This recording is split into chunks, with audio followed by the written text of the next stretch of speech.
अमित शाह जी, आप बार बार जुडिशरी का हवाला देते हैं, लेकिन उस वक्त भी जस्टिस आफ्ताब आलम आपके घर आए थे आपसे सिग्नेचर लेने के लिए कि आप गुजरात से बाहर चले जाएंगे। ना, ऐसा नहीं हुआ है। आफ्ताब आलम साहब कभी मेरे घर पे आए नहीं है, ऐसी ज़रूरत भी नहीं पड़ी है। इन्होंने यहाँ रविवार के दिन स्पेशल कोर्ट बिठाकर मेरी बेल एप्लीकेशन को सुना और रिजेक्ट किया? ना, रिजेक्ट नहीं किया।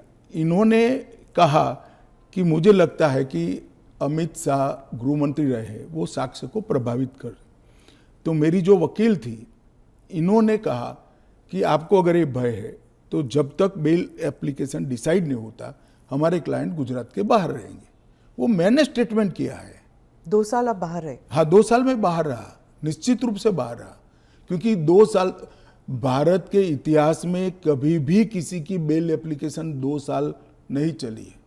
आलम साहब की कृपा से मेरी बेल एप्लीकेशन 2 साल चली, ज्यादा से ज्यादा बेल एप्लीकेशन 11 दिन तक चली है। आपने उस वक्त पहले भी जिक्र किया था अडवाणी जी के ऊपर कि उन्होंने भी इस्तीफा दिया था। जी, कहा था अडवाणी जी ने इस्तीफा दिया था, ढेर सारे हमारे कार्यकर्ता, मदन लाल खुराना वगैरह सारे, सभी ने दिया था।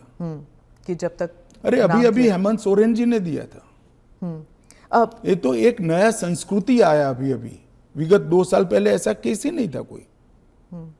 सभी लोगों पर आरोप लगते थे, सब लोग इस्तीफा दे देते थे, बरी होकर राजनीति शुरू करते थे। तमिलनाडु के कुछ मंत्रियों ने इस्तीफा नहीं दिया, दिल्ली के मंत्री और मुख्यमंत्री ने इस्तीफा नहीं।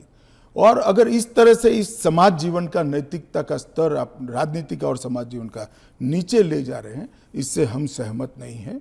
और अगर मैं अब पूछता हूं, आप मुझे पूछ रही हैं, तो लालू जी के वो ऑर्डिनेंस फाड़ने का, लालू जी के बचाने के लिए जो ऑर्डिनेंस मनमोहन सिंह लाए थे, वो ऑर्डिनेंस को फाड़ने का राहुल गांधी का औचित्य क्या था?